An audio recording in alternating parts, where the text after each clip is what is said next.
Bismillahirrahmanirrahim. Alhamdulillahirabbil alamin. Wassalatu wassalamu ala asyrafil mursalin Sayyidina Muhammadin wa ala alihi washabbihi ajmain. Amma ba'du. Dengan Allah itu nomor satu itu syukur. Syukur itu di atas takwa. Di Quran itu ada fattaqullaha la'allakum tashkurun. Jadi takwa itu supaya ke derajat syukur. Kalau Nabi membahasakan kalimat thayyibah yaitu la ilaha illallah Muhammadur Rasulullah, itu kalimat yang otoritas kebenarannya itu absolut, pasti benar bahwa alam raya niki gadah pangeran ingkang asmanipun Allah Subhanahu wa taala. Tapi pengamalan niku, pengamalan la ilaha illallah itu harus ditalkin, diajarkan oleh orang yang spesialis ya, orang yang benar-benar mempunyai maslak. Maslak itu cara sampai kepada Rasulullah Shallallahu Alaihi Wasallam. Kalau tersemut ketika Mbah Mun sering ngendikan ihdinas siratal mustaqim siratal ladzina an'amta 'alaihim. Terus uniknya di surat Fatihah itu, ya Allah tunjukkan kami ke jalan yang benar. Itu bukan sirotoka jalan jenengan, tapi siratal ladzina an'amta 'alaihim. Sama ingat betul ketika Mbah Mun ngendikan Allah itu mboten saged ditiru. Wong Allah mboten dahar, mboten ngombe, mboten tidur. Sing saged ditiru niku nggih padha-padha manusa, sehingga disebut ihdinas siratal mustaqim siratal ladzina. Maka dalam disiplin ilmu sanad itu sampai ada kalimat ekstrim, man ta'allama bila syekhin fasyekhuhu setan. Itu tidak main-main ya.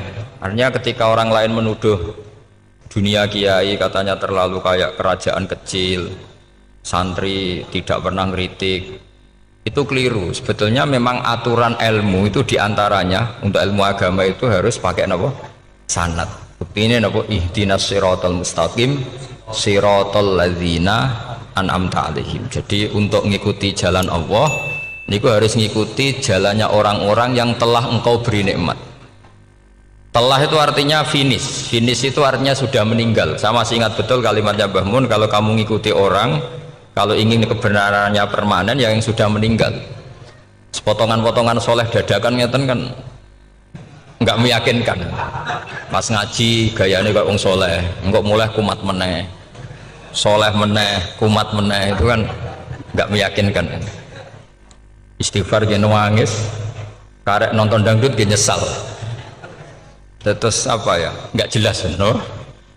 Terus gak kasil maksiat ya nyesal, gak kasil toat gitu nyesal. Itu nanti ikut partai wa akharuna atarafu bidunubihim kholatu amalan sholihah wa akharuna sayyi'ah. Jadi orang-orang zaman akhir itu nyampur aduk antara kebaikan dan keburukan. Kayak sampean sering sholat saf awal itu ya baik, tapi ya ono sombongi. Maksudnya ono sombongi kowe iku sapa wani kok ngarep. Maksudnya itu ya ribet kan. Makanya ada wali jadi wali itu karena kalau sholat itu di belakang. Alasannya aku izin mbek pangeran sawane kok ngarep. Jadi ilmu itu macam-macam. Bapak Rian sering dawuh, nak ana wong istiqomah ngimami masjid itu ya apik. Tapi nak keseringan ya perkarane ambisi mau digenti. Jadi istiqomah itu nak keterusan itu ya dadi ambisi. Mulane gak jelas ngimami masjid terus itu istiqomah apa mau. Artinya apa? Hidup ini nggak jelas. Justru nggak jelas itu bagus karena ketok manusane, napa? Ketok manusane. Sehingga dalam ilmu fikih itu lucu.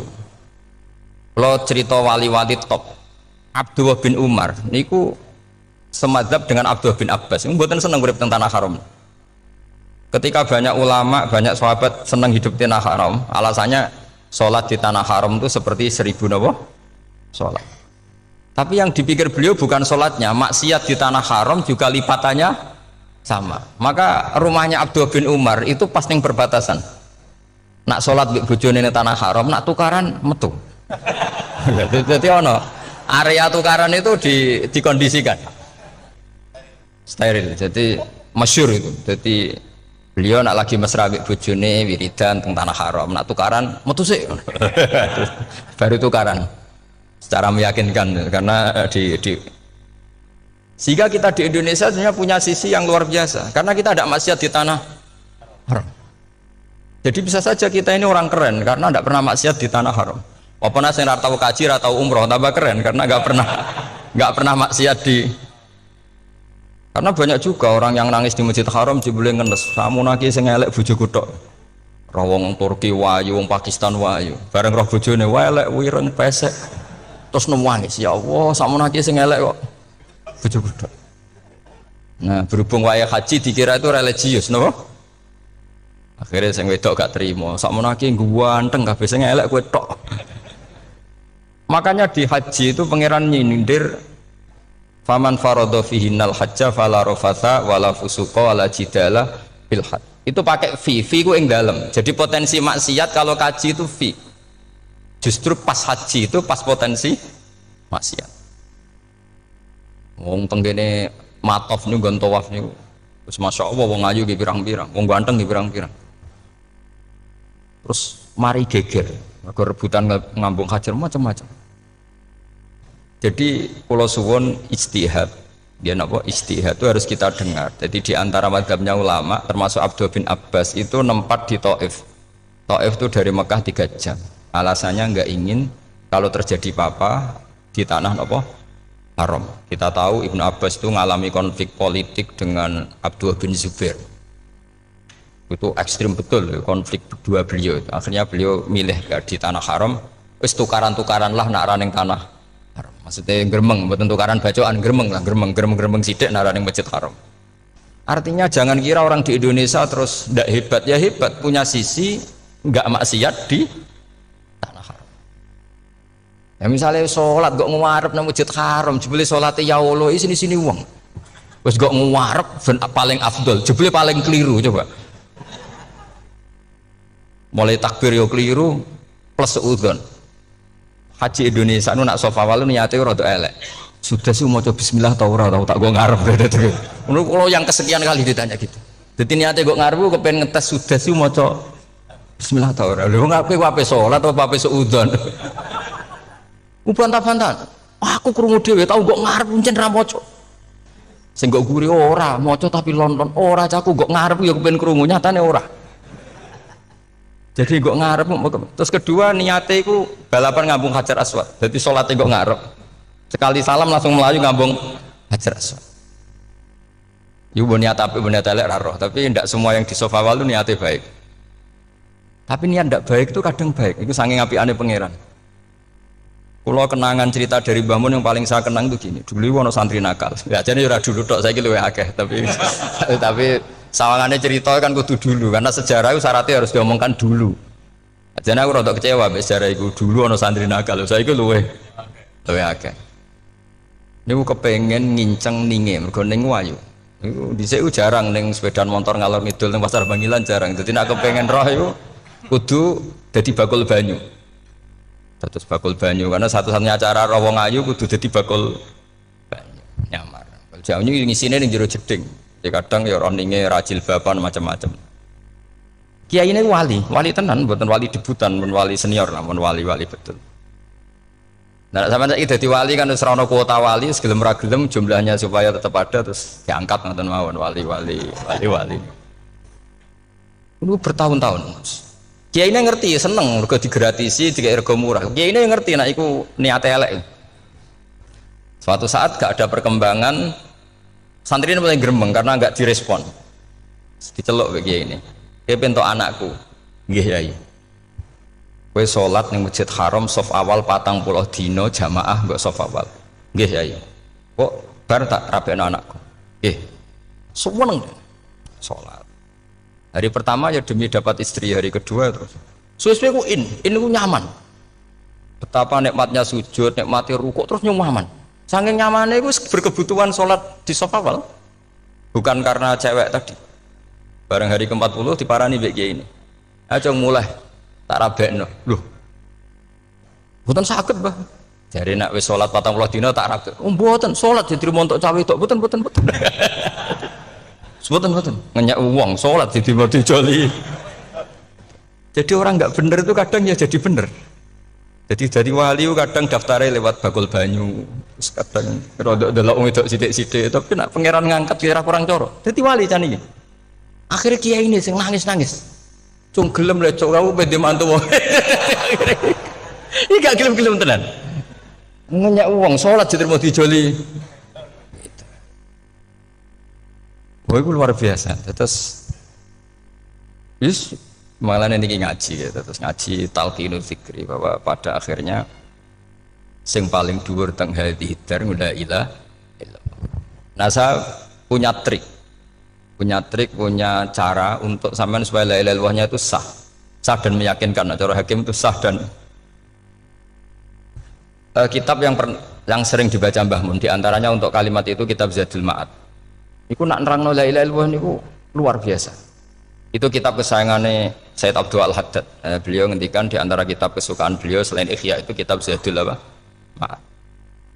Itu beliau kalau ngendikan bihadihi, ya maksudnya bihadil kalimah ussisatis samawati wal ardu. Jadi langit bumi dibikin. Jadi beliau mulai berpikir pertama gini, surga dibikin dengan segala kemewahannya itu bagi yang tasdek liman saddaqa bila ilaha illallah wa liman amana bila ilaha illallah.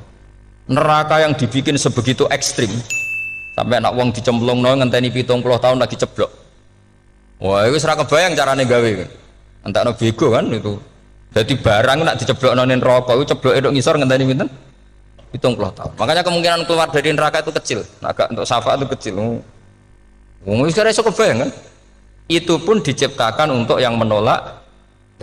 Jadi surga dibikinnya lihadil kalimah, neraka dibikin juga lihadil kalimah. Jadi hadil kalimah itu mizan, ini ukuran. Yang nerima masuk surga, yang menolak masuk neraka. Hisab juga gitu, ada hisab itu ya karena kalimat la ilaha illallah. Orang kafir itu nanti tidak dihisab. Nah cara Ibnul Qayyim, atau saya nggih ngoten. Ulaikal ladzina kafaru bi ayatina rabbihim wa liqaihi fahabitat a'maluhum fala nuqimu lahum yaumal qiyamati wasna. Ya lucu tuh, mosok Fir'aun dihisab. Kan sekarang rokok kan, jadi hisab itu nanti itu yang nggak jelas-jelas. Makanya sampai berhati-hati itu potensi dihisab. Jadi yang jelas itu ada hisab. Masuk kaji Nabi dihisab kan tidak mungkin. Nabi Ibrahim masuk dihisab. Fir'aun masuk karena yang jelas surganya tidak dihisab, yang jelas nerakanya juga nggak dihisab. Tapi nak sing pengajian jo teko, dangdutan jo teko lah ini yang ini yang itu. Ya itu hisab itu. Dulu biskop ya bayar, mlebu masjid ya bayar. Cuma ada biskop 10.000, nak ning masjid 2.000. Itu ya hisab itu nanti. Jadi orang kafir yang karuan kafirnya itu istilah Quran fala nuqimu lahum yaumal qiyamati wasna. Nah, artinya ada hisab juga tolak ukurnya la ilaha illallah. Terus wa bihadil kalimah bu isatir rasul. Karena kalimat ini rasul diutus untuk melatih la ilaha illallah. Jadi kalimat ini luar biasa. Tapi setelah jadi tahlil terus yang mau coba ngantuk terus jumlahnya kakean kan terus akhirnya gak sakral. Akhirnya lewat di komentar suwi temen. Pemenang nak sing mimpin tahlil wong tuwek terkenal suwi lagi tahlil dipimpin Mbah niki sing mburi mesti sambat wah suwi mesti. itu kriminal kita, itu kesalahan kita. Kalimat yang harusnya jadi tolok ukur surga neraka itu ukurannya kalimat itu. Kemudian kita nganggap kalimat itu sebagai kalimat yang apa prop. Iku aja sampai ya. Makanya kalau suwun sing mimpin tahlil aja suwi-suwi. La ilaha illallah ping 3 hadir terus bar. Niku semua ijazatnya hanya 3 kali. Itu kok udah dipirang-pirang niku. Tapi nak la ilaha illallah tolong gak hadir ya tak baleni neh dadi 6. Kok gak hadir? Jebule ping 1000 pun ndak hadir. Ini yang masalah. Terus kalau waca ndak ini supaya sampean ngerti kalimat itu menjadi kualitasnya bagus ndak itu karena cara pandang. Itu tadi kalau sampean mikir surga dibikin semewah itu dengan fasilitas bidadari secantik itu, semuanya kelas A, itu ya bagi yang menerima la ilaha illallah. Neraka dibikin se ekstrim itu juga bagi yang nolak. Jadi ini kalimat pembeda, makanya kalimat tuh hakin alaiha nahya wa alaiha namu. Terus wabiha atau alaiha ijazah gini usumnya usum wabiha atau alaiha trennya ini gini wa alaiha atau wabiha nu pas wa alaiha enggak yang di sini umumnya alaiha nahya wa alaiha namut wa alaiha atau wabiha wa alaiha atau wabiha Oh berarti ora jelas prinsipnya, gak jelas. Gak jelas. Jadi kula suwun Mbah Mun sepuh-sepuh niku fi akhiri hayati nu sering maos talqinu dzikri. Karena memang beliau ingin di akhir hayatnya juga kita semua nanti di akhir hayatnya semuanya min ahli la ilaha illallah Muhammadur Rasul. Dan itu dimulai dari sesuatu yang sangat-sangat ilmiah. Yaitu tadi dimulai kenapa surga dibikin untuk sing iman la ilaha illallah. Kenapa neraka dibikin untuk yang menolak la ilaha illallah. Kemudian Rasul diutus untuk melatih la ilaha illallah. Nanti ada azab ya karena menolak la ilaha illallah. Ada maghfirah karena yang terima la ilaha illallah. Makanya istighfar, kalau cara oleh istihad, niku istighfar itu setelah la ilaha illallah cara kalau oleh istihad. Di beberapa Indonesia itu thariqah punya istighfar dulu baru la ilaha illallah. Tapi banyak ulama yang berpendapat dibalik. La ilaha illallah dulu baru. Karena istighfar itu didengar Allah itu setelah tauhidnya benar. Ini cara madzhabnya Abul Hasan apa? Asyadili, yaitu fa'lam annahu la ilaha illallah baru wastaghfir li dzambika ai li hadil kalimah. Karena orang bisa dimaafkan itu berdasar kalimat la ilaha illallah. Misalnya begini ya. Orang kafir itu kafir terus sampai 70 tahun. Sekali melafadzkan la ilaha illallah itu yughfar lahum ma qad salaf. Jadi kullil ladzina kafaru iyantahu yughfar lahum ma qad salaf. Artinya orang kafir itu belum pernah tahlil, belum pernah istighosahan, ya belum pernah istighfar. Tapi sekali melafadzkan la ilaha illallah secara sah langsung yughfar lahum maqad salah. Berarti dulu mana la ilaha illallah sama istighfar untuk kepentingan dimaafkan Allah? La ilaha illallah cara madzhab Abul Hasan Asyadili. Karena alasannya wong kafir sing kafir wae tanpa istighfar asal kalimat la ilaha illallah benar langsung yughfar lahum maqad salah. Jadi cara pikirannya Abul Hasan Asyadili itu la ilaha illallah yang benar dan kamu baru istighfar nanti insya Allah pasti dimaafkan bihaqi la ilaha illallah. Jadi fa'lam annahu la ilaha illallah baru wastaghfir li dzambika bihadil kalimah karena sahnya istighfar setelah kalimat ini sah. Itu orang kafir yang kafir berpuluh-puluh tahun itu langsung diberi bonus sama Allah yughfar lahum ma qad salah. Nah, ukuran iyan tahu pakai apa coba? Hei para wong kafir nak kowe mendo sangka kekafiran ukurannya pakai apa? La ilaha illallah. Sekali la ilaha benar langsung yughfar lahum maqad salah. Makanya ketika ya Ja'far Shadiq, Sayyid Ja'far Shadiq beberapa lama arja ayatin fil Quran adalah qulil ladzina kafaru iyantaru yughfar lahum maqad salah. Ketika mangane kan apik disisa malaikat. Lha wong kafir 70 tahun Gusti. Mau la ilaha pisan langsung jenengan sepuro. Mosok kula imam tahlil mboten jenengan sepuro. Tapi masalahnya nak malaikat, tapi kowe golek wajib lah iku semari perkara iku. Semari masalah kan. Bangsa ora ikhlas iku malah masalah. Nah sing mburi malah meneh, tapi kowe ngoco lelo ambek gremeng. Mergo kesuwen. Lah nak kesuwen wong gremeng sing dosa sing tahlil apa sing gremeng? Sing tahlil ya melok dosa mergo kesuwen, sing gremeng dosa wong kalimat thayyibah kok digremengi. Nah, terus sing ngundang yang melok dosa pisan ribet kan? Ya ora ono fikih ngono ya ora ono. Maksudnya kalau cerita daripada rawan dosa ya mendingan la ilaha illallah sing ora grem. Carane piye?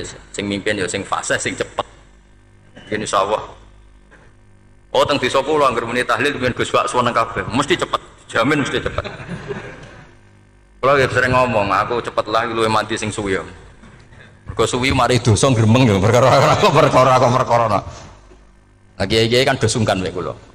Nah tengah adat masyarakat kan nggak sampai gue sampai anak kiai kan sungkan tadi kiai sing tua akhirnya malah cepet. Dan ini harus dielmoni. Saya ulang lagi ya.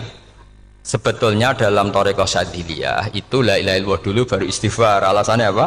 Sihhatul istighfar itu ba'da sihhati la ilaha illallah. Jadi dia bawa ke qulil ladzina kafaru iyantahu yughfar lahum ma qad salaf. Saiki intiha anil kufri, berhenti kekafiran dengan kalimat apa? La ilaha illallah. Itu langsung yughfar lahum ma qad salaf. Dan Allah ngendikan fa'lam annahu la ilaha illallah baru wastaghfir lidzam ai bihadil kalim. Artinya gini, bisa saja istighfar kita itu tidak didengar Allah karena tauhid kita tidak pernah benar. Mau ngelafat notok tapi tauhidnya tidak benar. Maka terus dibutuhkan latihan-latihan dari ahlul ilmi, misalnya kayak Imam Sanusi, kayak Imam Asy'ari itu pelatihan-pelatihan la ilaha illallah dengan pemaknaan yang luar biasa. Misalnya begini, ambil saja la ilaha illallah itu dengan makna seperti ini, tidak ada sesuatu yang maujud kecuali disebabkan oleh yang super maujud. Alam raya ini, langit bumi ini kadung berstatus maujud, kan nggak mungkin yang maujud diciptakan yang tiada. Nak ngono mau hadhil maujudat khalaqaha wajibul wujud. Lah wajibul wujud ini yang bernama Allah Subhanahu wa ta'ala. Maka kualitas Anda iman tuh lebih tinggi. Selama ini kan enggak, orang no pangeran kecuali Allah. Terus Allah itu yang siapa? Ya Allah yang siapa itu harus kamu berani mensifati. Allah belum pernah menceritakan dirinya di Quran kecuali beliau dia mensifati zatnya. Saya adalah sing khalaqas samawati wal arda misalnya. Saya adalah zat yang begini. Karena itu dengan cara itu bisa dikenali. Ya, dengan cara itu bisa dikenali. Makanya Allah itu harus kita kenali, yaitu lewat ma'rifatullah. Ibadah tertinggi adalah ma'rifatullah. Ya caranya ma'rifat tadi dimulai, gak mungkin alam raya ini kemudian diciptakan oleh al-adam, sesuatu yang tidak ada. Pasti yang namanya maujudat diciptakan yang maujud. Karena maujud ini maujud pencipta harus super. Lah super itu bahasa Arabnya wajibul wujud. Karena pencipta harus awal.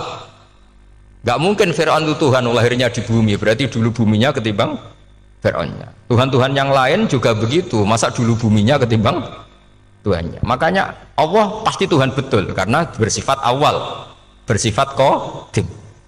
Nah kalau kamu mulai latihan gitu, iman kamu itu bil bayyinah, dan syaratnya iman yang benar adalah bil bayyinah. Bayyinah itu jelas welo-welo. Makanya semua nabi memaklumatkan diri, qul inni ala bayyinatim mir rabbi. Lam yakunil ladzina kafaru min ahlil kitab wal musyrikin munfakina hatta ta'tiyahumul bayyinah. Jadi kamu harus punya otoritatif kebenaran sing sampai welo-welo itu layak balus syakka wal irtiyab, sudah agak bisa ragu lagi.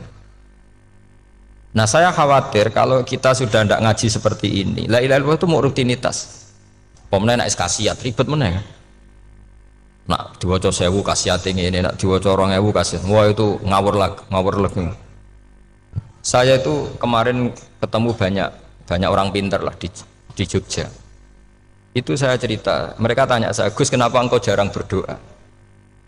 Saya bilang saya itu sering berdoa, cuma mungkin Anda tidak tahu kata saya. Doa itu syaratnya harus setelah sihatil iman, imannya itu benar. Dulu ketika Gerwani itu kampanye komunis itu gitu, anak-anak kecil disuruh memejamkan mata, ayo kamu minta permen sama Tuhan. Ternyata nggak dapat permen, suruh memejamkan mata lagi, coba minta sama bu guru, terus dikasih apa? Permen.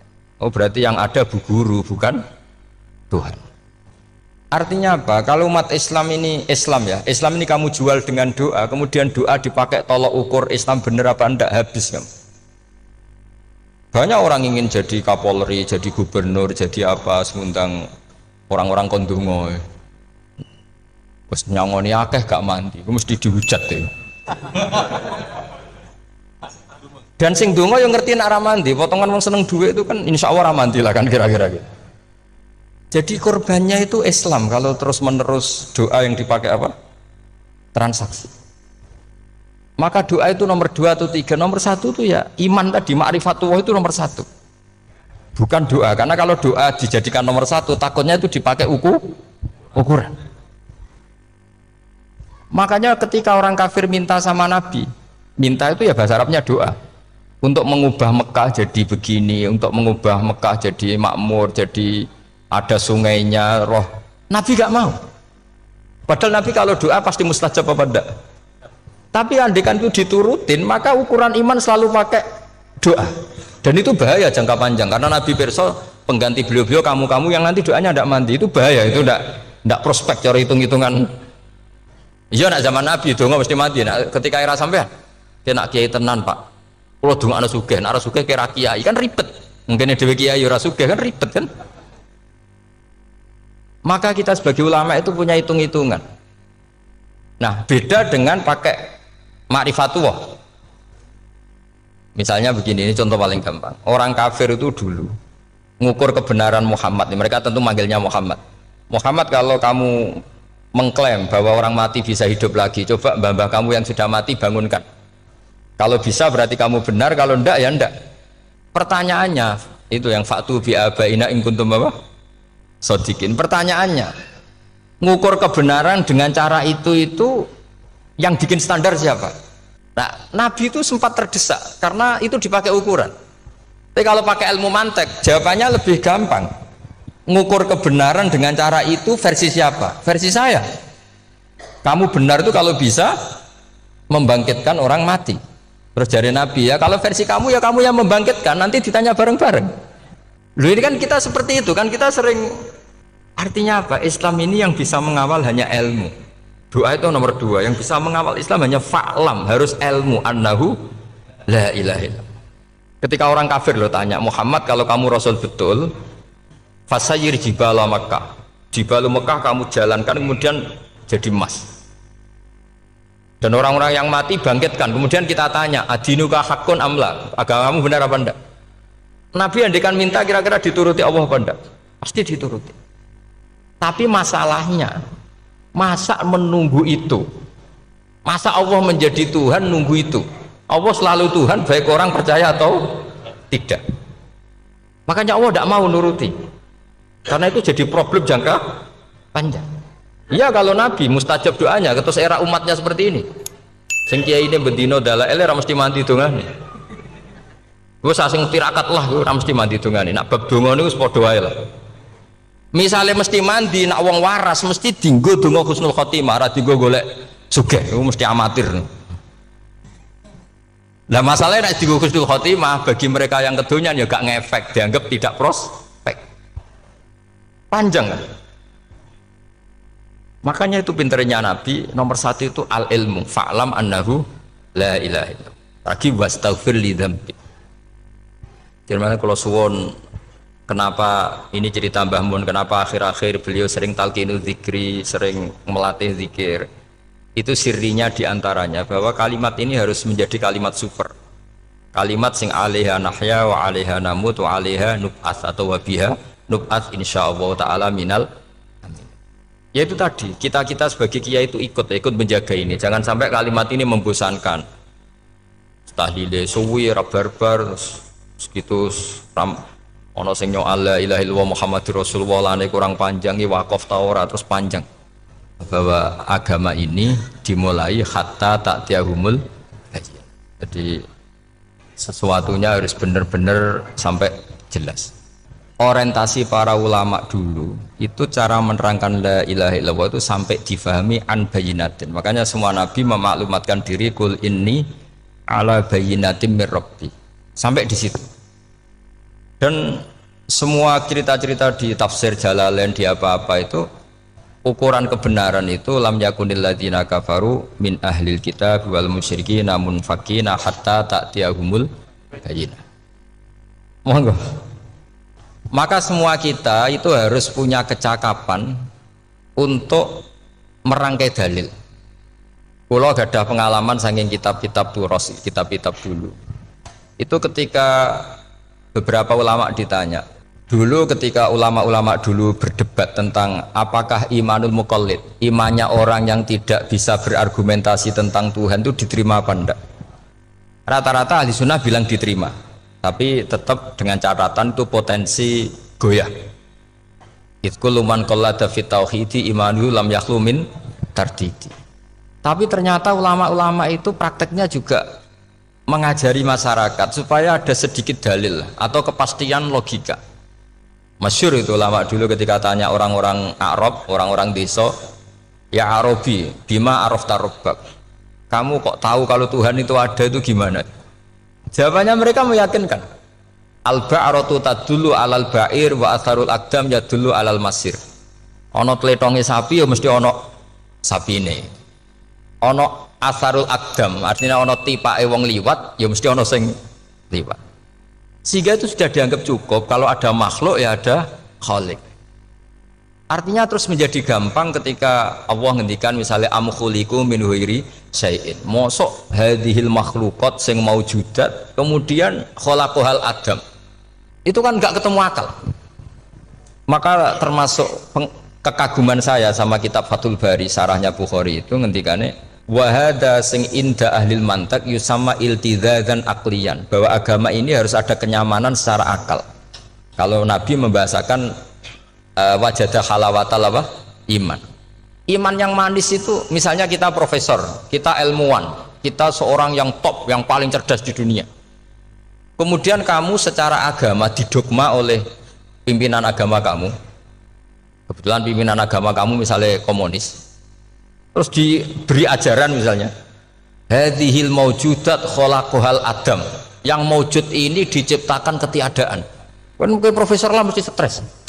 Piye wong Adam kok ciri utama ketiadaan ya layu asiru saya tidak ngefek. Bandingkan dengan misalnya kita goblok lah, petani lah, wong paling goblok lah misalnya diajari bumi ki ana mbah wonten, terus sing gawe bumi ana ya ana, wong barange ana kok sing gawe ra ana. Lebih gampang lah itu cara Fathul Bari. Hadaddin itu mudah sekali, sahlah qoriba. Kalau dalam baca Said Abdul Al-Haddad itu hadil kalimah sahlah qoriba. Sahlah qoriba itu enak difahami karena ya sudahlah, kalau hadil maujudat ya khalaqahal maujud. Berhubung maujud ini maujud khaliq ya wajibul wujud, kira-kira maujud super lah atau kausa prima atau apa. Jadi segampang itu lama menerangkan tauhid. Nah khawatir saya kalau penjelasan seperti ini sudah hilang, terus mau wong takok kasihate nak maca sakmene paket ngene, nak sakmene paket ngene. Lah anak ramadi terus mental. Jute la ilaha illallah yo ngobos. Nah ini kan jadi tersangka. Makanya saya tadi bilang, saya berkali-kali saya belajar tauhid, belajar ilmu mantek, itu kepentingan saya hanya satu, supaya orang familiar dengan logika la ilaha illallah. Itu tadi mulai yang pelatihan kelas ringan, yaitu tadi al-ba'ratu tadullu alal ba'ir wa asarul aqdam yadullu alal masir, sampai pelatihan yang agak berat, tapi sebenarnya tidak berat-berat banget. Karena tadi am khuliqu min ghairi syai'in, masa kalian semua yang sebegini hebat maujudat kemudian kamu disebabkan oleh sesuatu yang tiada.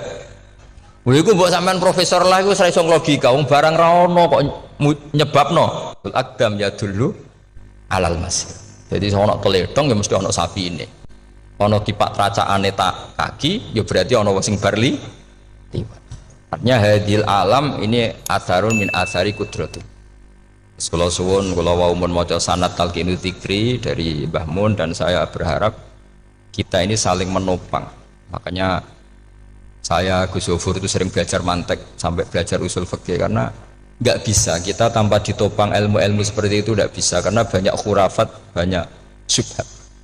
Termasuk penumpang paling gampang adalah Anda berislam secara senang, secara ceria, supaya tidak kepikiran nyuwun sewu pindah agama atau pindah ke yang macam-macam. Makanya diantara rumusnya Islam itu raditu billahi robba. Raditu itu puas, sampai cari di kamus, ridho itu puas, marem. Ojo mbok maca di pangeran Allah pah-pah. Makanya kalau berharap jenengan jangan sering berdoa, nanti gampang kecewa, karena potensi tidak mandinya lebih tinggi gitu loh. Jadi pokoknya seneng pangeran ku sapa sing gawe langit bumi, sing ngekek oksigen ora usah bayar, sing aku elek lah ya payu rabi, nyifati pangeran sing wis terjadi lho. Ora usah bayangno, wah aku njaluk dadi bupati ya ora njaluk sugih, ribet. Lho kula kecelok wong alim mboten nate nyifat donga nemen-nemen. Sing wis kliwat ya. Ngaku ya wong narukan nyatane payu rabi. Umume wong di mobil kaya di mobil. Umumnya wong bingung ya sering melok bingung, sudah sebetulnya. Lho kok sampean kok ora top ya coba. Wong melarat sekolah ya ora tamat, ya tetep oleh menghirup napa oksigen. Presiden seneng jadi presiden, kowe ngopi untuk utangan ya wis semenang. Semula ra diusir bojo ya wis semenang. Sebenarnya seneng itu gampang. Mbok yo nyifati pangeran sing wis gampang-gampang lah, kayak di Quran itu nyifati Allah itu. So alhamdulillah alladzi atamani wa saqoni, aku melaratlah nyatane kelar mangan. Ya sudah yang gampang-gampang. Lah sampean ndak kakian donga ben sugih. Kula bolak-balik cerita, kula nanti dolani wong elek. Rayu elek sowan kula. Kula kenangan terbaik saya dadi kiai gini. Gus kula dongakno dadi sugih. Tenane, Mbak? Nggih, tak critakno. Nak bojomu iku sugih. Sing pertama ditoto apa? Omah Gus ya, omah ditoto. Sesuai mobil ditoto Alfa. Terakhir sing dievaluasi ku sampeyan. Omah wis apik, mobil wis apik, sing elek apa? Bojo mesti sampean kena evaluasi. Iku wis mesti ya. Akhirnya Strasito. Jadi kula nu nate bully tiyang terbaik lah. Kenangan saya terbaik jadi kiai ini gini. Akhirnya Iya Gus. Kan nggak mungkin. Omah suwapi, mobil suwapi. Coba yang kamu evaluasi apa tuh? Mulai. Artinya sudah lah, tidak usah kepengen itu dikurangi lah. Hubungan kita dengan Allah itu mensifati, itu insya Allah pasti lebih indah. Ya misalnya kita Islam, ya alhamdulillahilladzi hadana li hadza ma kunna linahtadiya laula. Sudah, tapi sekali sampean mikir, sak rewangi Islam yo mesti mlebu swarga. Oh, mesti kena was-wase setan, tak jamin. Sak rewangi salat yo mesti swarga. Tapi nak sampean alhamdulillahilladzi ja'alana minas sajidin wasyakirin aman. Maka alhamdulillah itu kalimat paling keren. Makanya da'wahum fiha subhanakallahumma wa tahiyyatuhum fiha salam wa akhiru da'wahum alhamdulillahirabbil alamin. Jadi pokoke ngoten. Sore pura usah kakek jaluk, karena potensi tidak mandi itu tinggi. Sama ndak kutub, ndak ahdal, ndak abdal, ndak apa saja. Yes dongo umume wong-wong lah. Dunia hasanah, fil akhirati hasanah, wa qina adzabannar. Hasanah mbok piye artine pokoke hasanah. Pokoke hasanah fil akhirati ya hasanah. Senara iso hasanah ya rabi itu jenenge hasanah pokoke sementing. Karena kula niku pengalaman dadi kiai, angger wong kok kakean donga mesti kakean ngeluh. Ya karena potensinya tidak mandi. Jajal sampean ndonga apa jajal? Selama ini kan njuk mapan yo ora tau mapan. Njuk sugih yo prakus. Wis diparingi cara pangeran wis maringi jebule sampean ingin lebih. Makanya saya mohon sekali, jadi hubungan dengan Allah itu nomor satu itu syukur. Syukur itu di atas takwa. Di Quran itu ada fattaqullaha la'allakum tashkurun. Jadi takwa itu supaya ke derajat syukur. Karena tadilah cobalah dilatih. Saya pernah ngecek orang yang sekarang dugem menikmati maksiat dengan orang yang takwa mensyukuri tidak maksiat, itu nikmatnya itu masih tinggi nikmatnya orang yang syukur karena berhasil meninggalkan maksiat. Makanya kamu yang syukur bengi-bengi seradi duit ning kamar wudu bariku ngelamun jujuk esok yes alhamdulillah gak maksiat. Kira usah bayangno terus tahajud, qiyamul lail iku para habaib, para ulama itu kira ramakome lah seperti itu. Terus ramakome. Tangi turu seradan tempiring wis alhamdulillah. Pokoke sing gampang-gampang ya. Dan itu memang ajarannya Nabi. Jadi Nabi itu kalau bikin ajaran itu orang sing asbaha aminan fi sirbi, pokoke mu'afan fi badani indahu kutu yaumi faka'an nama khizat lahu dunya bi hadzafiriha. Jadi David bayangkan mirip man asbaha aminan fi sirbi, ngontrak ya ora diusir sing di omah, kumpul mertua ya ora diusir mertua, kumpul bojo ora diusir bojo, aminan fi sirbi, mu'afan fi jasadis, urip nak guyu do banter wis bengak-bengok. Indahu kutu yaumi dina iku iso mangan. Iku faka'an nama khizat lahu dunya bi hadzafiriha. Anggap ae kowe itu sak donya. Lha wong paling sugih gawe kolam renang paling 100 meter persegi. Kowe ndelok laut renang sak kapoke. Pokoke urip ku sing gampang itu. Kok senengane repot to? Senengane repot. Pokoke kula kepengin niku jenengan syukur lho. Pokoke lho nggih malah niki pokoke niki kampanye syukur lah. Pokoke karena tadi coba yang biasa donga-donga itu dikurangi lah. Syukurnya dulu yang lho sampean tak arani. Doa yang mandi itu dimulai apa? Asana Allah. Tinggi mana doa dengan syukur? Syukur. Nabi itu kalau berdoa itu nyifati Allah panjang sekali. Alhamdulillah hamdan katsiran terus wa hamdan wa fi ni'amahu wa yukafi mazida ya rabbana lakal hamdu kama yanbaghi li jalali wajhika azimi sultanik la nuhsi sana'an 'alaika anta kama athnai ta'ala nafsik antal muqaddim wa antal muakhir. Wus panjang. Sampean kan gak muqaddimah suwidi. Dongane sing wis gak dia 13 kalau kan sering mau ikhya itu kalau muji pangeran itu sampai lupa Imam Ghazali saking panjangnya sama delok donga-dongane Nabi itu kalau muji Allah itu panjang sekali dongane sithik nak jenengan muqaddimah alhamdulillahirabbil alamin nabi angob pas donga ya Allah ya Rabbana temenan blas gak dia 3 itu. Jadi saya mohon sekali, agama ini harus bifarohin wa syukurin. Kalau donga yang paling kalau kenang sama yang Mbah Mun gini, us farihi namuna amin. Pokoknya kita itu, pokoknya senang. Makanya kalau suwun lah, pokoknya beragama terus senang. Rodi itu bila roba, rodi itu kalau anak maknanya marem lah, marem di pangeran Allah itu marem. Atau Sayyidina Ali lah. Kafani izzan antakuna li robban wa kafani fakhran an akuna laka abdan. Pun Gusti entek bangga kula dadi manusa mergo pangerane jenengan. Cara di pangeran Firaun kan yo ribet wae. Wis mati tenggelam dadi ton. Terus wa kafani fakhran an akuna laka abdan. Kula nu seneng banget mergo dadi kawulane jenengan. Misale dadi kawulane presiden ya iso coplok. Kawulane menteri kadang ketangkep KPK. Kawulane wong sugih kadang bangkrut. Ribet kan? Makanya beliau ngendikan kafani izzan antakuna li robban wa kafani fakhran an akuna laka napa abdan. Terus niki kula radi provokatif lho. Semergi zaman akhir sampai pandemi ngeten wis ra syukur ribet. Setelah saya jadi kiai dan penelitian, saya itu berkali-kali didatangi dokter, tentara, juga polisi. Mereka sering bilang gini, "Gus, saya ini dokter negeri. Saya ke NTT, ke Papua, karena saya muslim, berkebutuhan Islam, maka dibikinkan musola, dibikinkan masjid. Kalau kiai tidak bisa, bikin sendiri urunan mau narik siapa, gitu. Mau narik tarikan di jalan yang mau nyumbang siapa. Tapi kalau kebutuhan negara, karena tugas negara, ya difasilitasi negara dan tidak dianggap misionaris karena negara. Begitu juga di beberapa negara yang non-muslim kayak di Argentina, di Venezuela itu ada masjid, ada kajian Islam ya karena duta besar dan itu aparat negara. Disinilah kearifan para ulama berkoalisi dengan umarok dengan makna yang positif bahwa agama ini harus ditopang umarok, sistem negara. Tentu di situ ada tentara, ada polisi, ada macam-macam. Kita sebagai kiai juga enggak berdaya di depan para bandar narkoba apa-apa kalau enggak ada BNN.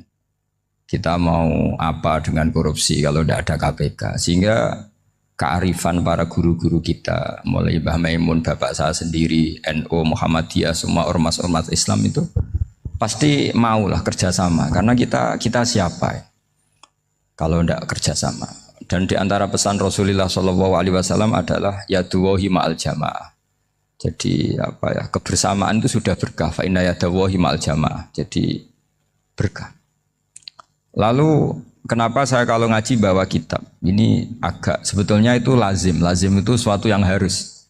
Tapi karena kelamaan mubalek itu tidak pakai kitab. Seakan-akan bawa kitab itu yang aneh. Sebenarnya aneh mereka. Karena begini logika simpelnya ya. Umat Nabi ini berhak dapat apa coba?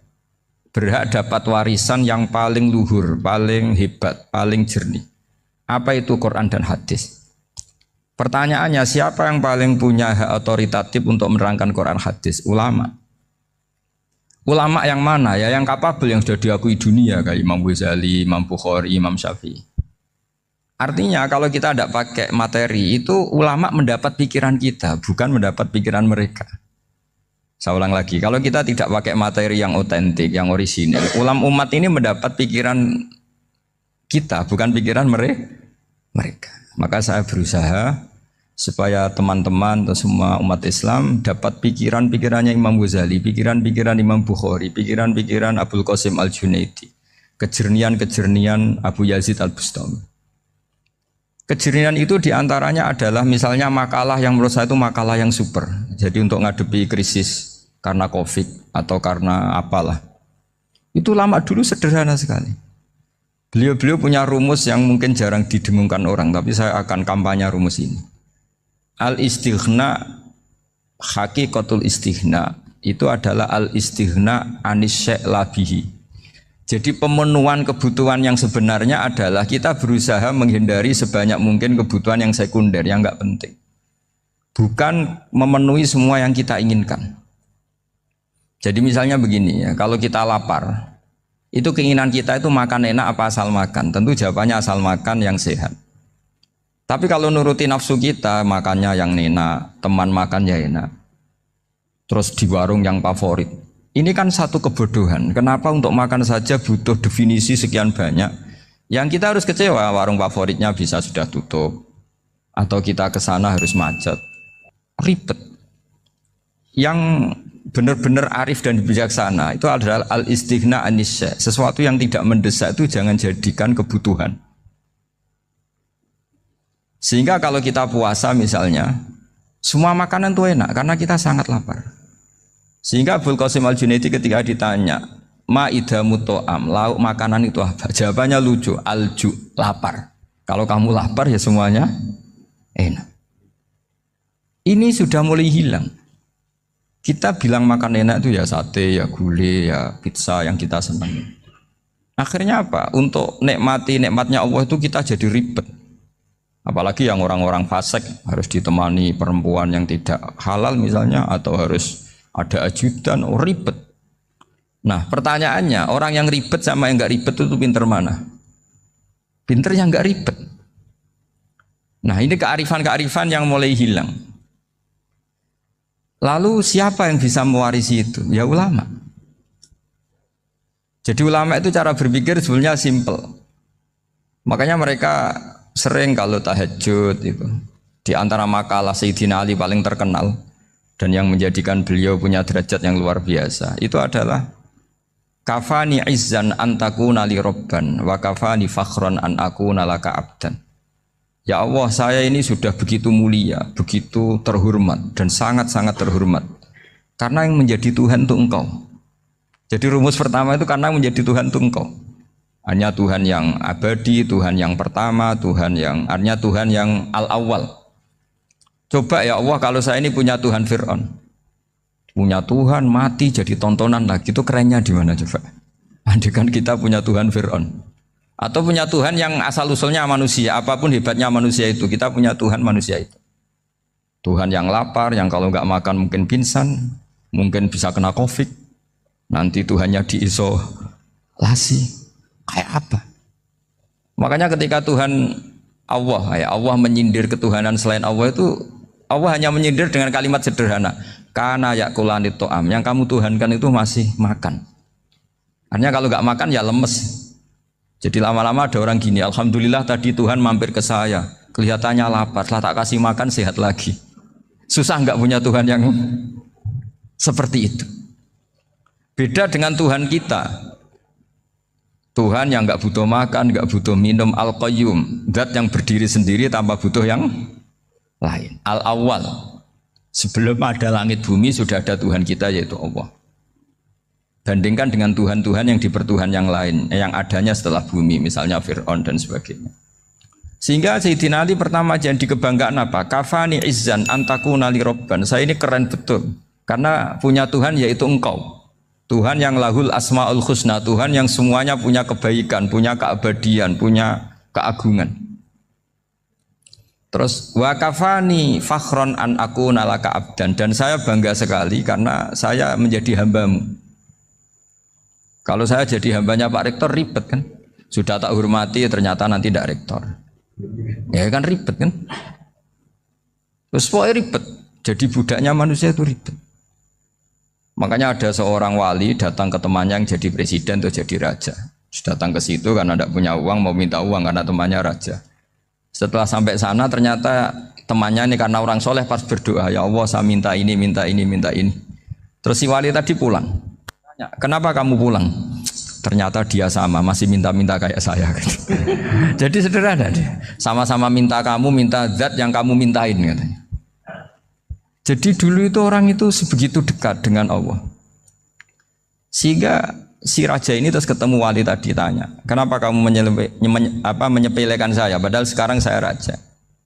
Terus ditanya sama wali tadi, karena temannya, kalau kamu di padang pasir tidak bisa minum dan harus minum 1 gelas, dengan ongkos kamu harus mengasihkan semua kerajaan kamu demi minuman itu.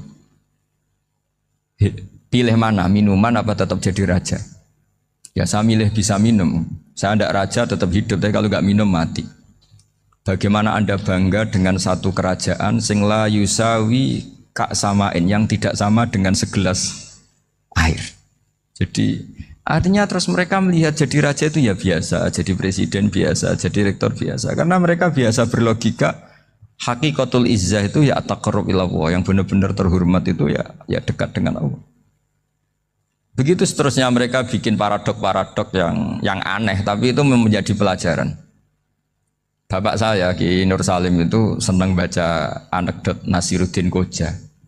Itu kalau bikin orang-orang aneh, itu dia datang ke satu pesta, pakai baju lusuh, pakai sarung lucu atau celana lucu. Sama Sohibul Bed yang punya acara dibiarin. Setelah dibiarin dia pulang pakai jas, pakai dasi, pokoknya keren. Dihormatin, pakai alpat, pokoknya dihormatin. Silakan. Pas dia disuruh minum, minumannya itu disokkan saja ke sakunya. Jas, kamu harus minum yang banyak, karena kamu yang dihormati, bukan saya. Terus makanannya semuanya diletakkan di saku, ada yang apa? Ayo kamu makan yang banyak. Alpatnya juga gitu, dikasih sate apa? Ayo kamu makan yang banyak. Mereka tidak melihat saya, melihat kamu. Wah, akhirnya orang satu pesta itu istighfar semua, berarti kita ini salah. Terus dia pidato, kenapa kamu ngomong gitu? Tadi saya datang, orangnya sama. Gara-gara beda pakaian, penghormatannya beda. Berarti yang berhak dapat makanan ini jasa ya, bukan saya. Betapa naifnya kita sebagai orang. Ternyata kita masih hormat sesuatu yang seperti itu, yang atribut lah. Jadi orang-orang sufi itu orang yang bisa menertawakan dunia. Akhirnya ya, pertama dia dianggap orang gila, masa jas dikasih makan, dikasih minum. Tapi secara fikih dia benar, haram dia makan. Karena pas dia datang dibiarin, setelah pakai jas dikasih makan. Berarti hakikat yang dapat rezeki siapa? Jasnya apa orangnya? Jasnya apa orangnya? Jasnya. Jadi itu orang-orang sufi, kearifan orang-orang dulu itu bisa ngelola hal-hal yang keseharian menjadi luar biasa. Ada seorang wali melihat istrinya makan satu piring, anaknya makan satu piring. Ditanya, kalian kenyang? Wah, kenyang sekali. Melihat anaknya minum kopi satu cingkir, senang. Kalian senang sekali. Wah, kalau senang dengan hal-hal yang murah bisa, ngapain harus senang dengan hal-hal yang mewah? Bodoh sekali saya. Sehingga terus mereka bisa qanaah. Qanaah itu ya hidup itu simpel, sederhana. Jadi tentu saya tidak akan ngomong yang muluk-muluk, selain itu tidak bidang saya juga apa ya. Kita ini butuh obat di kondisi Covid seperti ini, butuh kesederhanaan, butuh apa ya, istighna tadi. Kita harus istighna billah an ghairillah. Jadi sudah cukup bahwa Allah ini segalanya. Sehingga tadi saya dengarin himnenya Unisula, yang paling saya kagum adalah dimulai dengan kalimat-kalimat thayyibah. Di antara tugas suci Nabi Ibrahim dan semua Nabi adalah wa ja'alaha kalimatam baqiyatan fi aqibih. Nabi Ibrahim itu Nabi yang diberi gelar Allah. Dia adalah Nabi yang menjadikan kalimat tauhid itu kalimat yang abadi. Fi aqibih, di anak turunnya, di semua generasinya. Baik anak turun karena gen maupun karena pembinaan, karena pendidikan. Ini penting sekali saya utarakan karena apa? Satu kehidupan itu sebenarnya digerakkan oleh kata-kata, oleh moto kalau orang bahasa modern. Sehingga banyak ulama mengatakan al-ibarat qutun li'ailatil mustami'in, bahwa redaksi atau moto atau pegangan hidup itu penggerak kehidupan. Sehingga sebetulnya manusia itu digerakkan oleh kalimah-kalimah itu, oleh moto-moto itu, oleh prinsip-prinsip hidup itu. Misalnya orang Palestina itu tiap hari ke pasar gitu. Mereka ke laut itu. Ditanya, kenapa tidak takut tembak Israel? Jawabannya lucu.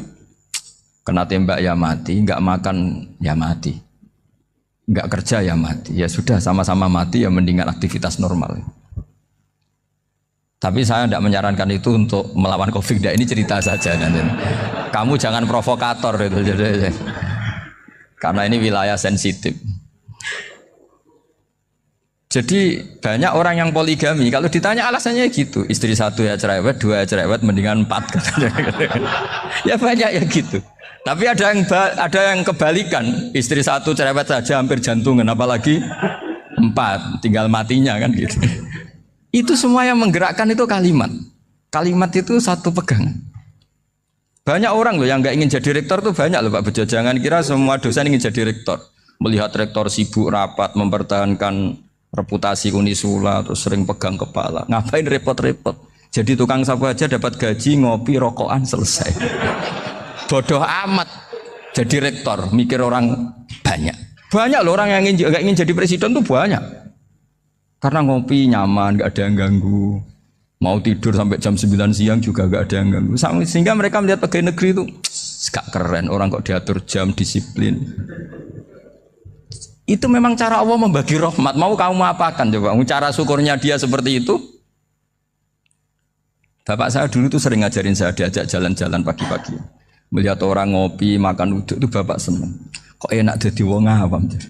Ngene esuk-esuk nyemak bocah kesel kabeh kono enak ngopi rokokan. Bapak kadang iri sama orang awam itu iri. Sudah gitu berharap masuk surga kan enak sudah gitu. Tahu-tahu mati, tidak tahu ke surga apa ke neraka ya tidak tahu. Jadi nah, orang dulu itu orang yang bisa mensederhanakan dunia. Sehingga ya sudah, cara bahagia. Makanya saya, alhamdulillah saya ini kerjasama sama UII, sama beberapa kampus. Memang amdan itu sengaja. Kampus itu ya punya sistem yang nggak bisa mewakili sistem kiai. Kiai juga punya sistem yang nggak terwakili oleh kampus, juga sebaliknya saling melengkapi. Saya sering ketemu rektor UII, rektor kampus-kampus Islam. Mereka cerita, Gus pendidikan pondok harusnya dimodernkan gini-gini. Saya bilang, kalau pondok modern kayak kampus itu nanti saya ketemu Allah tidak bisa jawab. Kenapa Gus? Saya beri contoh gini. Kalau misalnya perempuan perawan lah atau apa saja, namanya perempuan, mau tanya tentang menstruasi atau haid. Kalau semuanya sistem kampus, dia harus kuliah dulu, registrasi dulu, kuliah dulu, bayar dulu, dan dapat jawabannya nunggu mata kuliah pas itu. Bandingkan kalau sistem pondok, saya tuh sering ke pasar sama anak saya dicegat sama ibu-ibu. Gus, anak saya ngalami gini-gini, keluar darah terus menerus, nggak 6 hari tapi 1 bulan penuh. Itu hukumnya apa Gus ya? Nanti saya mau sowan ke jenengan. Nggak usah sowan, di sini aja. Ya sudah, sebelum mengeluarkan darah yang rutin seperti itu biasanya haidnya berapa hari? 6 hari ya sudah ikut yang 6 hari, yang lainnya istighatsah. Ngoten tok Gus, ya udah ya. Begitu terus di masalah udhiyah Pak. Ya coba kalau semuanya pakai sistem kampus, daftar dulu, bayar dulu. Jadi ini nggak ada jawabannya, nunggu mata kuliah itu, baru dapat jawaban. Itu biasa nggak sholat bertahun-tahun karena belum ada jawaban tentang itu. Nah itu kalau misalnya orang mati, tahunya cara apa memulasara jenazah itu nunggu kuliah dulu, pas mata pelajaran itu dulu, baru menangani orang mati. Berarti orang mati itu tergeledak semua. Tapi kalau kiai kan enggak. Kesini orang mati terbakar, kalau dimandiin malah badannya copot-copot, itu gimana hukumnya? Ini ada orang mati Gus Kendat, ini disolati apa enggak?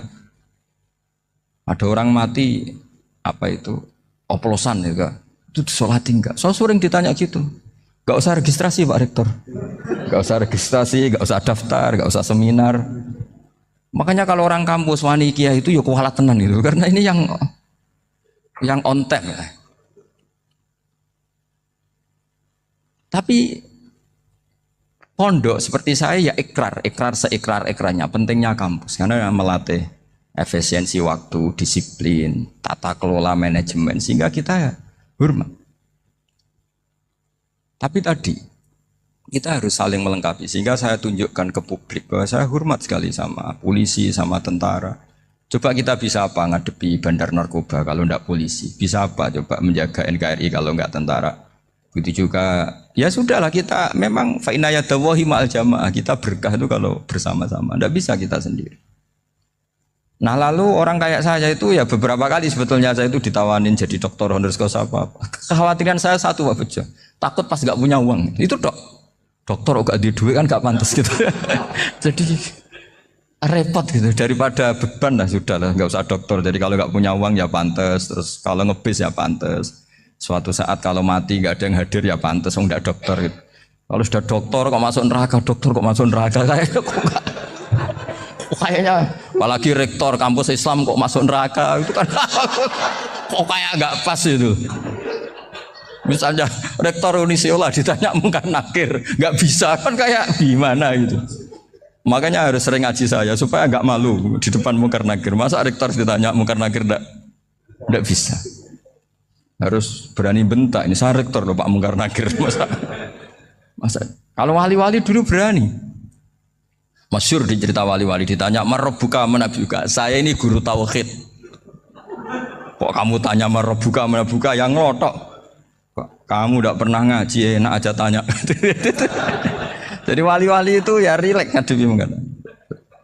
Saya akan rileks wali di Bang Pak Rektor, saya yakin itu. Karena wali itu lebih dekat Allah. Sehingga orang dulu itu saya ulang lagi ya, ada satu kearifan namanya hidup itu apa?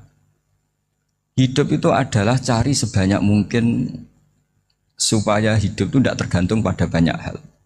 Sehingga misalnya cara berpikir orang-orang modern itu sebenarnya banyak orang-orang ilmuwannya nggak ngagumi Amerika. Bukan karena angkuh ndak. Untuk mempertahankan kebesaran negara sebesar itu, kebutuhan listriknya besar, kebutuhan tentaranya besar, kebutuhan apa. Sementara negara kayak Venezuela atau Swiss kebutuhannya ada banyak. Pertanyaannya, yang tergantung dengan banyak hal sama yang tidak tergantung banyak hal, itu pinter mana? Kalau dibalik pertanyaannya gitu, negara-negara maju itu tidak keren kalau dibalik pertanyaannya. Orang yang untuk mempertahankan eksistensinya banyak, butuh banyak hal, dengan yang tidak butuh banyak hal, itu pinter mana? Orang yang bahagianya nunggu jadi dokter, nunggu jadi kiai besar, kiai viral, dengan orang yang bahagia cukup dengan ngopi, itu pinter mana? Tapi kalau dibalik pertanyaannya, orang yang tahunya nikmat hanya kopi, dengan nikmat yang banyak, pinter mana? Makanya Mbah Mun tuh kalau guyon itu lucu. Aku iku sakake ambek wong desa sing mlebu swarga. Saya dulu eskal mlebu swarga kok disakeni. Akhirnya beliau memberi penjelasan. Wong desa iku roe pakanan enak, iku mau kopi mbek uduk. Lah swarga iku mau nuruti sing dikarepno. Akhirnya semua mangan wis ngopi, nguduk, ngopi ora roh pakanan liyane iku ora roh. Nasi mandi yo ora roh, pizza yo ora roh apa-apa. Terus saya bilang, wah lah niku nak nganti selera tentang wanita cantik. Iku juga sederhana. Rodok pesek ya wis cantik, rodok ireng ya wis.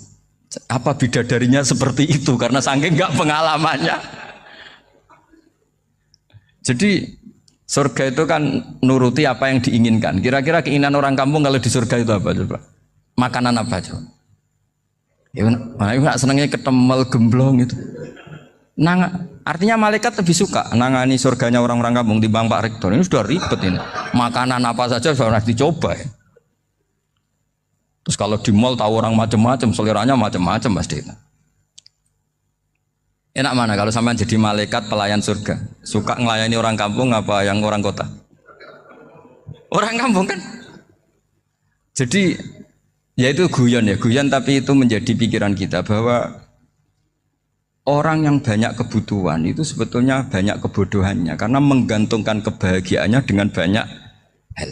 Makanya Imam Syafi'i ngendikan istighna itu apa? Al istighna anisya'i. Yang dikatakan kecukupan adalah berusaha sebanyak mungkin banyak hal tidak kamu butuhkan. Bukan memenuhi semua kebutuhan kamu karena nafsu kamu ini tidak ada batasnya gitu. Kalau kamu penuhin nggak akan selesai. Itu ada perempuan yang kurang cantik itu minta doa saya, Gus doain suami saya kaya, terus tak guyonin, terus nggak minta. Kalau suami kamu kaya, yang pertama dirubah itu apa? Rumah Gus, supaya rumah saya bagus. Kedua apa? Mobil, supaya mobil saya bagus. Nanti yang dievaluasi itu kamu. Mobil bagus, Alphard, rumah mewah, istrinya kamu pasti itu dievaluasi. Langsung nggak usah sudah gini aja kan. Jadi pertama yang dievaluasi itu kaya itu coba kalau suami kaya itu yang dievaluasi pertama rumah ya, rumah ganti. Setelah itu apa? Mobil. Kira-kira berikutnya akhirnya harus bagus nggak jadi. Nabi Ibrahim itu pernah minta umur panjang. Keren umur panjang. Sama Allah nggak dijawab. Datang orang tua gitu mertamu ke Nabi Ibrahim. Terus disuguhi dikasih kurma. Apa itu? Kok kurma apa? Anggur yang sudah matang sekali. Sudah dimakan. Setelah dimakan meler keluar lagi. Dimakan lagi meler lagi. Terus Nabi Ibrahim masuk lagi ke kamar. Ya Allah doanya tak cancel. Nanti kalau saya tua kayak itu. Jadi Allah itu nggak jawab langsung tapi ngirimkan itu. Akhirnya ya Allah nggak jadi. Nanti takut itu. Saya pernah ngalami jadi kiai tadi ada ibu-ibu ya kurang ya nggak pati cantik lah. Suaminya tuh miskin sekali. Minta doa saya supaya kaya. Bareng tak kasih pertimbangan itu udah nggak usah nggak jadi. Jadi itu kearifan. Tapi kearifan ini harus kita tanamkan. Saya nggak bisa membayangkan Indonesia yang besar ini. Andai kan tidak ada qanaah. Nerimo ing pantum. Coba sekarang ada Covid. Andai kan Indonesia tuh kayak Perancis. Saya beberapa kali punya tamu orang yang hidup lama di Perancis, bahkan dapat istri orang Perancis. Itu dulu nggak begitu mencintai Indonesia. Tapi setelah di Perancis 2 tahun, wah Indonesia hebat. Di Prancis tuh kata dia kalau cerita, semua kebutuhan masyarakat itu dibebankan ke negara. Apa saja minta negara, apa saja nyoal negara. Sementara Indonesia, coba kalau Indonesia mengalami seperti ini kok tidak ada konaan rimo ing pantum, bisa kios Indonesia. Orang miskin nyalahkan negara, kelaparan nyalahkan negara, apa saja. Tapi barokahnya dididik kiai jogeman nyalahno wong liya. Urip pun romo ing pandum, diame. Sampai gak ngerti kalau Covid. Banyak tuh orang-orang kampung itu, orang lugu-lugu itu. Mbah niki saking Covid, salam ning Covid, muga-muga umure panjang. Dikira Covid itu nama orang yang ahli sosial itu. Mbah niki dana saking Covid. Matur nuwun sampekno salamku, muga-muga umur panjang. Bingung kan yang nganterin ini. Ini gimana yang mau menjelaskan? Memang nggak paham. Ribet kan. Tapi saya pastikan bahwa dengan keadaan seperti ini kita bahagia, kita stabil, itu jelas barokahnya kalimah tadi, moto tadi atau pegangan hidup tadi. Makanya disebut al-ibarat qutun li ailatil mustami'in, bahwa redaksi atau kata-kata atau pegangan atau filosofi hidup, apalah namanya itu adalah penyemangat. Penyemangat. Karena kata-kata ini memang luar biasa. Ketika sahabat perang demi kebenaran, zaman itu ya pasti benar karena yang dibela Nabi. Dulu itu kan enak zaman Nabi, yang dibela mesti benarnya, musuhnya mesti salahnya. Sehingga dulu itu memang harus tegas. Kalau sekarang mau tegas gimana? Yang kamu bela tidak mesti benar, musuhnya tidak mesti salah. Ribet kan kalau misalnya saya tukaran sama Pak Rektor, kamu mau bela mana kan bingung. Saya tidak mesti benar, saya tidak Nabi. Pak Rektor apalagi nggak mesti benar lagi kan? Ribet kan? Jadi kalau kita mau perang sekarang itu mau pede gimana? Enggak. Makanya banyak ulama sekarang tuh mau tegas tuh nggak berani karena ya banyak hal yang abu-abu lah wilayahnya. Misalnya pilihan presiden, atau pilihan bupati, pilihan menteri. Kamu mati-matian bela itu, yang kamu bela tidak mesti benar, musuh kamu tidak mesti salah. Misalnya pilihan bupati, wah ini kabupaten ini baik kalau bupatinya ini, yang satu bilang ini, terus tim suksesnya kamu tanya, kamu yakin? Ya tidak juga. Lah kenapa semangat? Kan saya botohnya, paling alasannya ya itu aja, bukan yang lain. Beda dengan zaman Nabi, nabinya mesti benar, Abu Jahalnya mesti salah, kan enak aturan mainnya jelas. Singkat cerita dalam perang itu banyak sahabat yang ngalami luka, ngalami apa gitu. Kemudian curhat ke Nabi, ya Nabi gara-gara derekkan jenengan, ngikuti jenengan saya harus ngalami seperti ini, seperti ini. Ngiranya orang itu diapresiasi sama Allah keluarnya. Ternyata sama Allah gak diapresiasi. Malah diturunkan ayat intakunu ta'lamuna fa innahum ya'lamuna kama ta'lamun wa tarjuna minallah ma'ala yarjun. Kalau kamu sakit karena perang, orang-orang kafir itu ya sakit. Itu saja berani padahal demi kekafiran. Wa tarjuna minallah ma'ala yarjun. Padahal kamu punya nilai lebih yaitu berharap kepada Allah yang mereka tidak punya. Saya jadi kiai itu ya kadang mangkel. Karena yang benci ya benci, yang seneng itu ngel-ngel loh kayak Pak Bejo. Jadi semuanya ribet. Nah iya, yang benci ya ganggu, yang seneng ya ganggu, tambah nemen. Seribet. Tapi kalau sudah ingat bandar narkoba, mereka berhadapan dengan polisi, kadang ditembak karena kesalahannya terlalu fatal. Antar persaingan mereka juga bisa tembak-tembakan karena merebut pasar narkoba. Itu saja mereka berani. Kok kita yang jadi kiai kadang dicium tangannya, dihormati gak berani, hanya takut apa ya, musibah-musibah kecil lah, atau problem-problem kecil. Nah iya, kalau kita bandingannya gitu. Kalau kamu mau tahajud kedinginan, itu masih nanti dihisap Allah itu gitu. Maling ayam itu keluar malam-malam, hanya dapat ayam. Itu gak takut dingin. Ya gak takut digebuki masa. Kamu mau tahajud saja takut dingin. Makanya nanti hisapnya orang soleh itu nanti dijajarkan orang dolim. Terus diperbandingkan. Wah itu habis kamu kalau itu. Jadi misalnya Munisula mau rapat, tapi ini malam, kalau malam dingin nanti sama masuk angin. Wah anak-anak pang di perapatan aja berani kamu. Kalau sudah perbandingannya gitu tuh ribet kita nanti. Makanya itu kalimat itu moto atau filosofi hidup. Sehingga diulang lagi nasihat itu. Iyam saskum korhun fakodu masal koma korhum mislu. Kalau kamu kena luka, orang-orang yang nggak benar juga akan kena luka. Itu aja berani demi ketidakbenaran. Masa kamu demi kebenaran enggak berani? Akhirnya orang itu, ya itu kalimat, itu heroik. Makanya kita ini penting ya, makanya tadi himne Unisula dimulai kalimat thayyibah. Karena kalimat ini yang menjaga kita kalimat ini.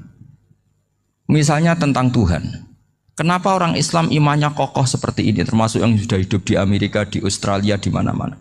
Itu ya barokahnya ajaran atau barokahnya kalimah. Saya sebut kalimah saya pakai bahasa santri. Karena la ilaha illallah itu dalam tradisi santri disebut kalimatu haqqin alaiha nahya wa alaiha namut wa alaiha nub'ats. Ada yang riwayat wa biha nub'ats insyaallah taala minal aminin. Kenapa mereka di mana-mana meskipun sekolah di Amerika, di Australia, bahkan di Uni Soviet tetap mukmin? Itu barokahnya ajaran yang benar. Allah itu siapa? Tuhan. Tuhan itu sifat dasarnya apa? Awal. Dia harus wujud awal sebelum makhluk yang lain. Sehingga ketika ada negara yang maju, yang tertib, manajemennya tertib, masyarakatnya makmur, tapi punya Tuhan yang tidak seperti itu, tidak awal, itu sudah gak nyaman. Karena ndaklah keren Tuhan saya, karena Tuhan saya itu al-awwal, zat yang pertama. Tuhan saya keren lah, zat yang gak mati. Tuhan yang gak mati, yang gak pernah mengalami kematian. Sehingga tontonan atau yang dilihat kenikmatan-kenikmatan yang lain ini tidak mengubah dia pendirian tentang Tuhan. Karena mantapnya satu kalimat tadi bahwa Tuhan itu ya harus satu, harus awal, harus tidak mati, tidak rusak, tidak mengalami apa-apa yang membahayakan. Sehingga ketika ditawarin Tuhan yang lain meskipun menjanjikan secara finansial atau kemakmuran, mereka gak tertarik. Itu coba, itu barokahnya makmur apa barokahnya ajaran? Barokahnya ajaran. Sering negara Islam itu kalah makmur dengan mereka, tapi barokahnya ajaran ini tetap apa? Tetap Islam. Makanya Nabi Ibrahim, Nabi yang sukses bikin wa ja'alaha kalimatam baqiyatan fi aqibi. Sehingga kita ini bekti sama orang tua misalnya, itu ya karena ajaran. Suwargamu itu karek wong tuamu. Nak wong tuamu ridho, Allah ridho. Nak ora ridho, Allah ora ridho. Ridho wa fi ridhol walidain wa sakhatu wa sukhtu wa fi sakhatil. Sehingga ketika ada orang tua yang agak brengsek gitu, anak-anak tetap hormat. Punya orang tua yang miskin, yang sudah miskin, tukang tombok nomor, banyak kan di kampung gitu. Ya tetap hormat. Coba kalau dari awal kita ngajari orang tua kamu hormati ya, kalau baik, kalau tidak usah. Bisa geger Indonesia. Tapi barokahnya ajaran-ajaran itu Indonesia tertib karena ada ajaran. Nah ini di sini pesantren dan Unisula semua harus berkontribusi membuat ajaran yang benar itu adalah ciri utama Islam. Sehingga Islam ini dimulai dengan ajaran kalimatu haqqin alaiha nahya wa alaiha namut. Sehingga kita tenang seperti ini. Saya ini termasuk kiai yang tenang. Meskipun kata orang banyak saya ini kiai besar, tapi termasuk kiai yang paling tenang. Termasuk yang paling tenang. Karena saya ini pakai mazhab orang-orang hebat. Saya berkali-kali cerita, orang kayak Imam Syafi'i itu orang yang luar biasa. Saya berkali-kali cerita, orang yang tadi nyium tangan kamu ya Imam Syafi'i, di belakang tuh ngerasani kamu, menghujat kamu. Jawabannya enak saja. Berarti saya alhamdulillah orang yang wibawa. Buktinya di depan saya nggak berani. Jadi enteng saja. Diceritain sebagian kampung, sebagian separuh dari warga kamu itu nggak suka kamu. Ya bagus lah nggak suka saya, nggak akan utang duit saya. Di mana-mana orang utang itu karena teman dekat. Kalau nggak seneng pasti minimal nggak utang, nggak pinjam mobil, nggak pinjam apa. Berkah mana yang seneng sama yang gede? Jadi dianggap enteng saja. Semua yang dialamin dianggap enteng saja. Misalnya punya istri pemarah, ya baguslah marahin suami. Kalau marahin tonggo malah ribet. Jadi kamu harus terima kasih kalau dimarahin istri. Baguslah marahin saya mah, kalau marahin tonggo ribet. Jadi enteng saja. Tapi kita sekarang tuh karena nafsu ya, sehingga menghadapi hidup ini ribet. Ulama dulu kalau mau mati itu senengnya bukan main. Sudah lama saya ini ingin gak maksiat. Kayaknya gak maksiat paling efektif itu mati. Ya tidak apa-apa Gusti, kalau sebaiknya mati ya mati aja. Enteng saja. Jadi melihat kematian itu akhir dari segala keburukan atau potensi keburukan. Apapun baik kita sekarang, suatu saat mungkin kita nggak baik. Yang bisa menghentikan ketidakbaikan atau potensi ketidakbaikan itu apa coba? Mati kan? Berarti mati itu mengerikan apa menyenangkan? Mesti kamu tidak berani menjawab. Meskipun secara ilmu kamu berani, tapi secara rasa agak berani kan? Saya ulang lagi ya, yang bisa menghentikan keburukan atau potensi keburukan itu apa coba? Apa? Kematian. Berarti kematian itu menyenangkan atau menyusahkan? Apapun kamu tidak berani jawab karena kamu agak-agak duniawi itu kelihatannya. Tapi secara ilmu, kamu tahu kan kalau mati itu tidak buruk-buruk banget. Karena apa? Itu akhir dari segala keburukan. Sehingga Nabi ngajarkan kalimat itu begitu luar biasa. Allahumma ahyini makanatil hayatu khairan li wa tawaffani makanatil wafatu khairan li. Nabi melihat dunia itu begitu indah. Ya Allah, kalau saya ini hidup, anggap saja hidup ini ziyadatan li fi kulli khairin, menjadi modal saya menambah segala kebaikan. Jika suatu saat saya mati, anggap mawon rohatan li min kulli syarrin, itu akhir dari segala keburukan saya. Sehingga mati hidup ya baik karena di situ kita bisa berkontribusi beramal soleh. Mati juga baik karena mengakhiri segala keburukan. Nabi nate ngendikan lagi, ajaban li amril mukmini inna amrohu kullahu khair. Orang mukmin itu mengagumkan, semuanya baik. In asobathu na'ma syakara fakana khairan lah. Kalau baru dapat nikmat, dia syukur, maka itu baik. Wa in asobatu dharra sabara. Kalau dapat masalah mereka sabar, itu juga baik. Sehingga orang mukmin dua sisinya pasti baik. Itu juga kalimat, maksudnya moto atau pegangan hidup. Nah berikut ini saya beri contoh, ini kenangan saya, ini contoh terakhir. Masalah jadi orang terkenal maupun tidak. Di sini dicontohkan Imam Ghazali di halaman 367 di kitab saya 367, juznya 3 di kitab Ihya Ulumuddin. Di sini beliau cerita betapa untuk menjaga ikhlas sebaiknya orang itu tidak terkenal, tidak syuhrah, tidak terkenal. Oke, itu kita sepakat ya, karena kalau terkenal mungkin orang dipaksa publik dengan tanda kutip untuk selalu berbuat baik, tapi karena jaim lah, jaga image atau apa. Tapi ketika dibalik pertanyaannya, kamu rela yang terkenal itu orang nggak benar, sementara yang orang benar itu nggak terkenal.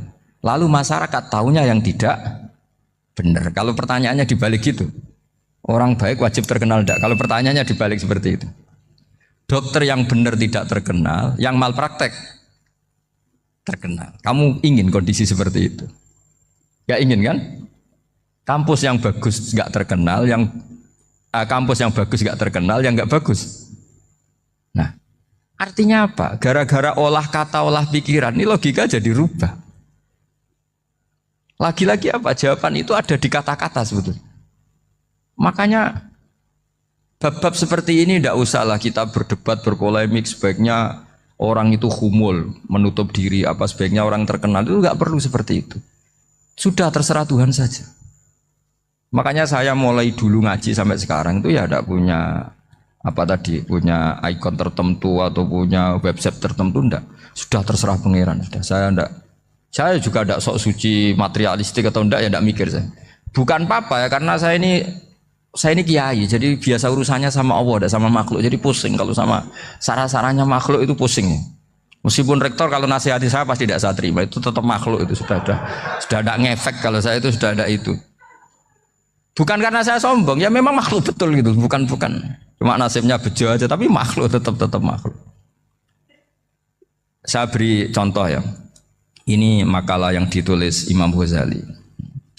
Ya. I'lam aslahaka Allah anna aslal jah wa intisarus sayyid atau sayyidi wal istihar wa huwa mazmum itu. Balil mahmudu al-khumulu illa man saharahu wa ta'ala linasri dini min ghairi takallufi talabi syuhrati minhu. Jadi kalau kamu ingin ibadah kamu selamat, ya kamu jangan terkenal.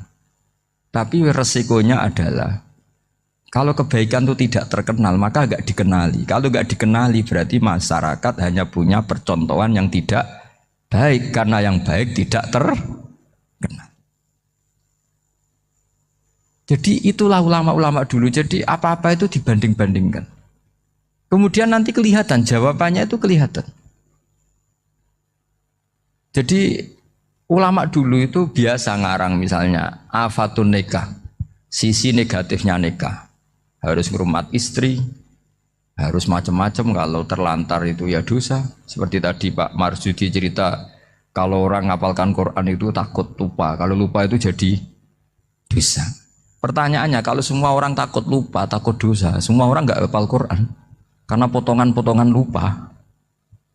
Cara berpikir tidak seperti itu. Kalau berpikir ya namanya hafalan ya inginnya hafal, kan nggak ingin lupa. Lah nanti kalau takdirnya lupa karena hal-hal yang dimaklumi oleh syariat itu nggak yang termasuk dosa. Yang dosa itu lupa takliwiri udhrin syar'iyyan, lupa yang tidak ada sebab yang apa? Syar'i. Tapi lupa bawaan EQ-nya tidak bagus, lupa bawaan sering dibentak. Oh itu nggak masalah karena bawaannya orang tertekan itu ya lupa. Coba kamu hafal Quran, terus punya kredit jatuh tempo, pas hari itu aku yakin nggak cerdas sudah. Itu bawaannya orang tertekan itu pasti lupa. Jadi ya saya teruskan ya. Jadi terus ada makalah yang sangat bagus sekali tentang itu. Saya baca ya. Wa yadullu ala dzalika anna Allah azza wa jalla amaral anbiya'a bi idharil amali lil iktida wa khassahum bi mansibin nubuwah.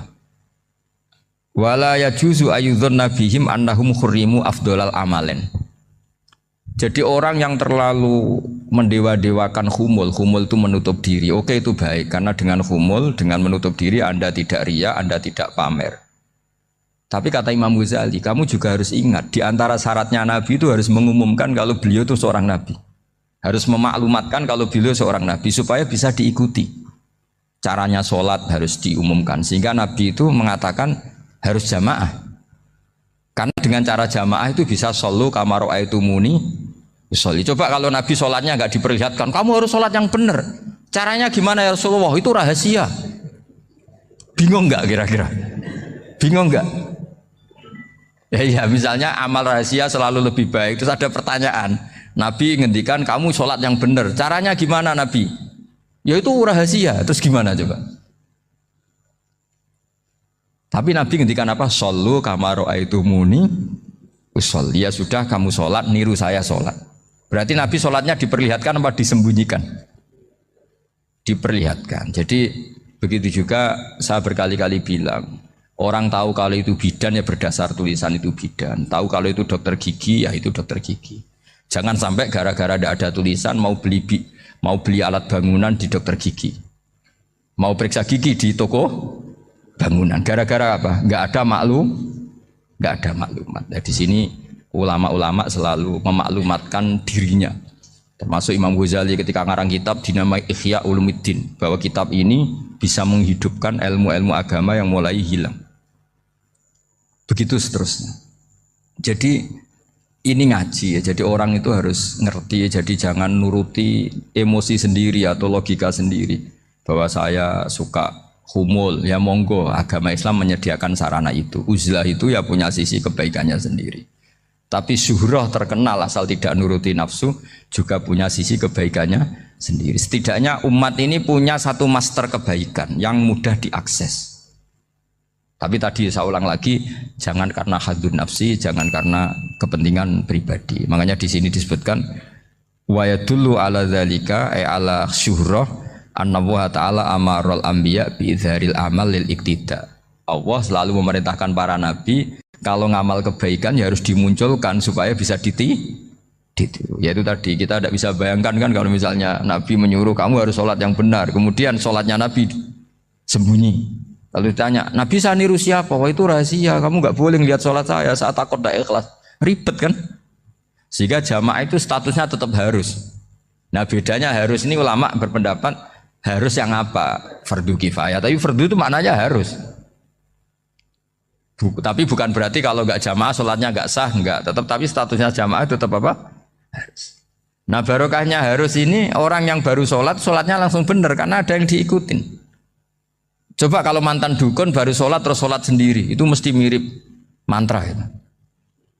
Karena dia tidak ada master percontohannya. Tapi barokahnya ada master, orang paling bodoh pun kalau sholat ya benar. Karena standar, ada komandonya, ada imamnya. Sehingga Imam Ahmad malah berpikir keras. Syarat sahnya sholat itu harus jamaah. Cara pikirannya Imam Ahmad, keras sekali beliau.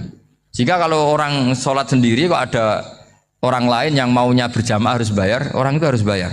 Demi sahnya sholat, itu madzhabnya Imam Ahmad. Tapi kalau madzhab Syafi'i hanya mengatakan itu fardu kifayah, yang kalau satu komunitas gak mau melakukan semuanya apa? Dosa. Ya jadi ini sebelum sesi ringan tanya jawab, hanya 2 saja tanyanya, nggak boleh banyak-banyak, nanti nggak pulang-pulang saya.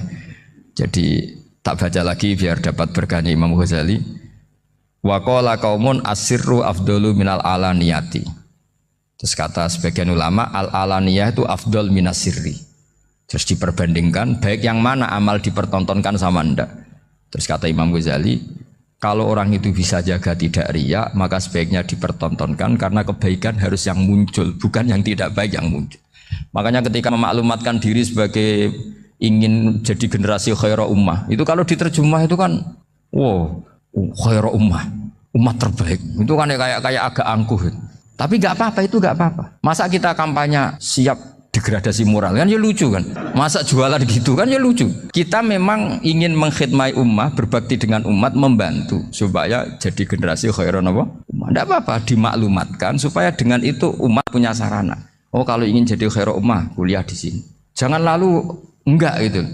Ya sama kita dokter, maklumatkan saja dokter gigi, dokter kandungan, dokter bedah. Sehingga orang kalau mau bedah ya jangan ke dokter kandungan. Jadi barokahnya maklumat ya. Jadi saya mohon sekali ini, saya sendiri sebetulnya orang yang nggak siap terkenal sebetulnya, tapi ya sudah terserah Allah saja. Kalau itu cara Allah menyebar kebaikan, ya monggo. Pokoknya kita tawakal saja sama Allah Subhanahu wa Ta'ala.